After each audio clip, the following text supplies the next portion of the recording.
Now, two metal detectorists have been jailed for 10 and 8.5 years, respectively, for stealing a hoard of Viking treasure they discovered in Herefordshire back in 2015. The judge told George Powell, who's 38, and 51-year-old Leighton Davis that they'd cheated both the landowner and the public of exceptionally rare and significant coins. Well, let's speak to Graham Rushton, who has been a metal detectorist for 40 years and runs a business, Unearthed UK, in Dalton in Furness.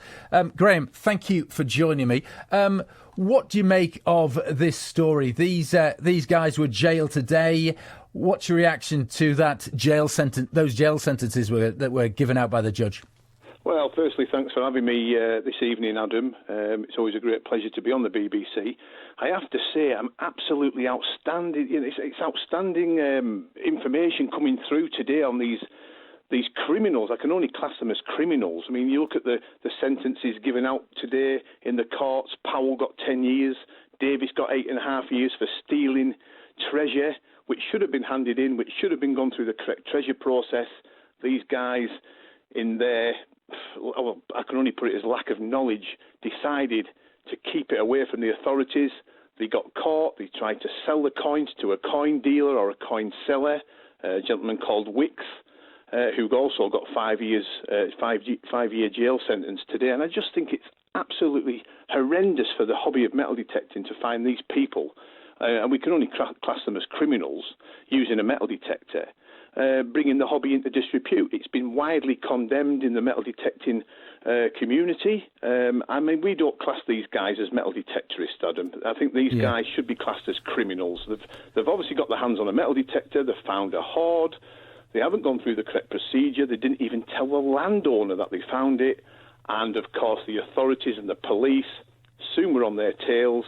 I know it was way back in June 2015, but it must have took such a long time to gather the evidence up. And finally today they've been nailed and they've been caught and jailed off the back of it. So we can only look at them in disgust. It's just shocking that they've done this. And, of course, we have to look at the coins in particular. Some of these coins were anywhere from £1,000 up to £50,000 in value each. This was a really significant find, wasn't it, Graham? I mean, absolutely. They estimate, because obviously, as you've been alluding to, some of those coins and artefacts are still missing. They've been sold. They're in private collectors' hands.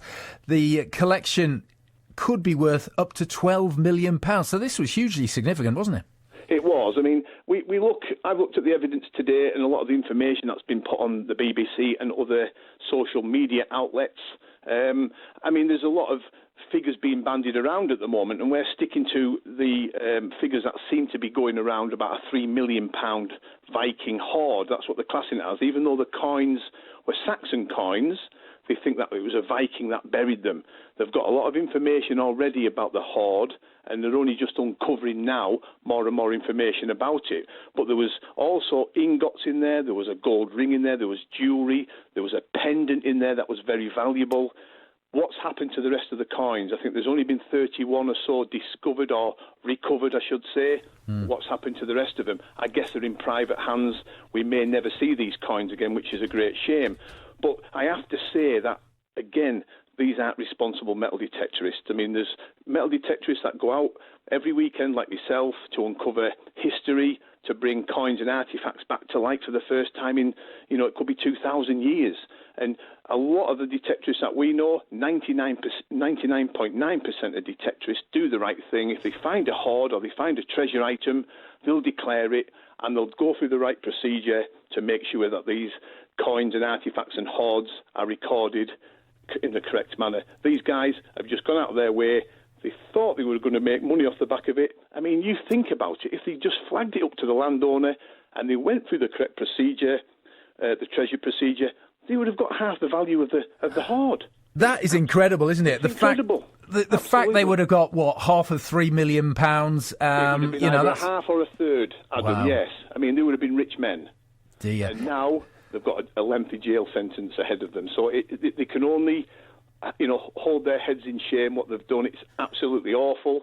I mean, we're all shocked about it. And like I said earlier, it's been widely condemned in the metal detecting community that these guys have gone out and done this. And how does it work? When do they get the money? Is it when it's all sold at auction, presumably? Well, yes. I mean, they go through the treasure process. They've got a fortnight to declare it. They can declare it with the local coroner, or they can do it with the fines liaison officer. Even all they had to do was flag it up to the authorities that they'd found this hoard. They didn't do it. If they had done it, it would have then gone in the hands of the experts, as we call them. A museum may have wanted to acquire the hoard, and they would have raised the funds up to pay for the value of the hoard. Once they settled on the agreement, the landowner would have got half the value, and the detectorist would have got half the value. But instead, these guys thought they'd have it all. They were greedy, and they were very selfish people, and now it's absolutely backfired on them. Graham, fascinating to talk to you. Graham Rushton, who has been a metal detectorist for 40 years and set up a business, Unearthed UK, in Dalton in Furness.